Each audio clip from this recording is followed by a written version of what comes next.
नमस्कार, मैं प्रवेश गौतम और आप सबका स्वागत है द करंट स्टोरी में। मध्य प्रदेश की राजनीति अक्सर भाजपा और कांग्रेस के इर्द गिर्द घूमती है। कांग्रेस से परेशान हुए तो भारतीय जनता पार्टी को वोट देना पड़ा और भारतीय जनता पार्टी से जब परेशान हुए तो कांग्रेस को देना पड़ा। तीसरा विकल्प मध्य प्रदेश में शायद नहीं है, शायद क्या कंफर्म नहीं है। हालांकि समाजवादी पार्टी और बहुजन समाज पार्टी ज़रूर एक आध सीटें कुछ ले आती हैं, पर प्रदेश स्तर पर उनकी मौजूदगी ना के बराबर है। इसके अलावा भी किसी और दल का यहाँ मध्य प्रदेश में कोई वर्चस्व नहीं। वर्तमान हालातों को देखते हुए कोरोना महामारी है, सरकार की यह स्थिति है कि लॉकडाउन लगा देगी तो अर्थव्यवस्था चरमरा जाएगी, उसके पास पैसे नहीं रहेंगे इलाज करवाने के या अन्य सहायता देने के लिए। पिछले लॉकडाउन में केंद्र सरकार ने ज़रूर मदद की थी, इस बार राज्य को अपने स्तर पर निर्णय लेना है।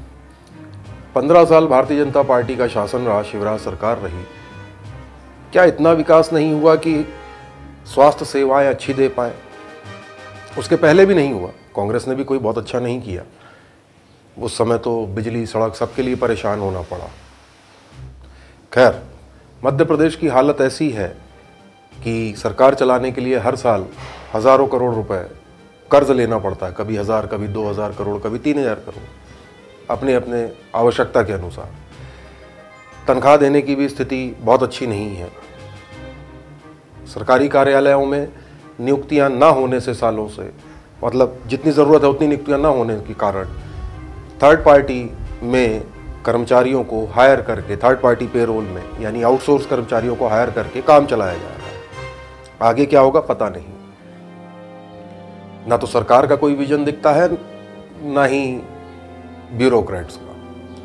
बहरहाल, ऐसी परिस्थिति में मध्य प्रदेश को तीसरा विकल्प अवश्य बहुत ज़रूरी हो गया है। यदि तीसरा विकल्प होगा तो सरकारें भविष्य के बारे में सोचेंगी कि सार्थक काम करें तो ही आगे चुनाव हम जीतेंगे। भारतीय जनता पार्टी देश हित, राष्ट्र हित, राष्ट्र प्रेम की बात करके सरकार ज़रूर बनाती है, पर जनहित की बातें बहुत दूर हो जाती हैं। जी हाँ, यही कारण है कि मध्य प्रदेश में टैक्सेस कई क्षेत्रों में सर्वाधिक है, चाहे वह प्रॉपर्टी की रजिस्ट्री हो या पेट्रोल डीजल पे लगने वाला टैक्स। पिछले साल राजनीतिक उठापटक यानी 2019 के अंत में और 2020 के शुरुआत में ज़रूर हुई। तब यह लगने लगा कि शायद मध्यावधि चुनाव हो, लेकिन मार्च में ज्योतिरादित्य सिंधिया के भारतीय जनता पार्टी को ज्वाइन करने से मध्यावधि के कयास तो ख़त्म हो गए। उपचुनाव आ गए, जो कांग्रेस छोड़ के भारतीय जनता पार्टी में आए वह जीत गए, सरकार स्थिर हो गई। पर क्या यह इलाज है? मेरे अनुसार तो नहीं। मैं वैसे राजनीति का अल्प ज्ञानी हूँ, लेकिन मेरी जो समझ कहती है मध्य प्रदेश में तीसरा विकल्प यदि इस वर्तमान हालातों को देखते हुए यदि कोई दे सकता था तो वह थे ज्योतिरादित्य सिंधिया। जी हाँ, महाराज भारतीय जनता पार्टी का हिस्सा न बनकर यदि अपना दल स्थापित करते और एनडीए का हिस्सा बनते तो पूरी संभावनाएं थीं कि आने वाले समय में कुछ सालों बाद शायद महाराज मध्य प्रदेश के मुख्यमंत्री होते या उनके दल को लोग विकल्प के रूप में देख रहे होते। अक्सर यह कहा जाता है कि मध्य प्रदेश में तो नागनाथ और सांपनाथ की राजनीति चल रही है, यानी कांग्रेस और भाजपा की। एक तरफ कुआं है, एक तरफ खाई है, कहाँ जाएं? ऐसे में ज्योतिरादित्य सिंधिया यदि अपना दल बना के एनडीए का घटक दल बनते और मध्य प्रदेश में भले भाजपा की सरकार बनती लेकिन सिंधिया के समर्थन से बनती, तो पूरी संभावना थी कि अगले चुनाव में ज्योतिरादित्य सिंधिया की पार्टी भारतीय जनता पार्टी के साथ गठबंधन में कुछ ज़्यादा सीटों पे बात करती, जैसे कि अन्य प्रदेशों में भी हो रहा है। महाराष्ट्र उसका उदाहरण है, बिहार उसका उदाहरण है, और भी कुछ एक आध उदाहरण ज़रूर है। लेकिन तब लोग सोचते कि ज्योतिरादित्य सिंधिया क्या अपना दल चला पाएंगे या नहीं।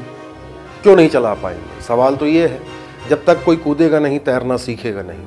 पानी में कूदना पड़ेगा तैरने के लिए। यह भी कहा जा रहा था कि भारतीय जनता पार्टी ज्योतिरादित्य सिंधिया को बड़ा कद देगी। 1 साल हो गए, राज्यसभा की सीट के अलावा उनका कद तो नहीं बढ़ा, बल्कि हालत ये हो गई कि उन्हें अपने लोगों को मंत्री दोबारा बनाने के लिए मुख्यमंत्री से 5-5 बार मिलना पड़ा।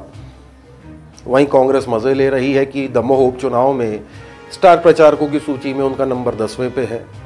यहाँ तक कि वह गए भी नहीं अभी तक। क्यों नहीं गए उसके भी अलग अलग चर्चाएं हैं।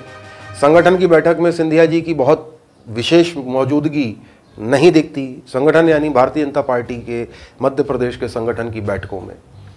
क्या उनके निर्णय ग्वालियर तक सीमित रह गए या रह जाएंगे?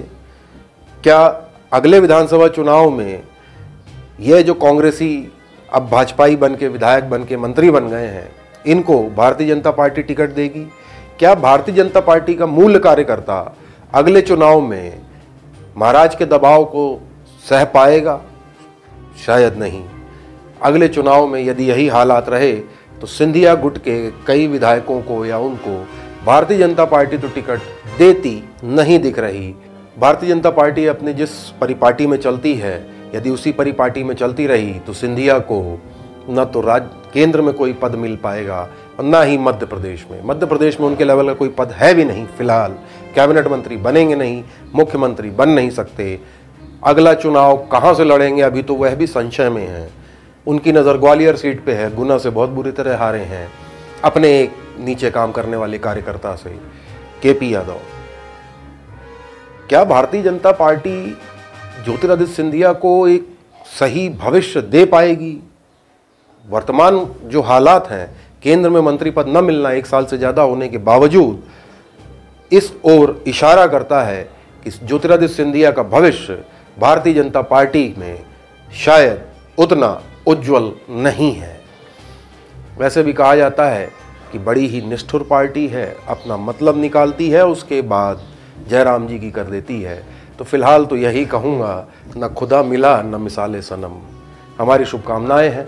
मध्य प्रदेश का मतदाता होने के नाते मैंने अपने विचार व्यक्त किए। मेरे विचार आपको कैसे लगे अवश्य बताएं। हमारे चैनल को लाइक करना और सब्सक्राइब करना ना भूलें। फेसबुक और ट्विटर पर भी आप हमें फॉलो कर सकते हैं।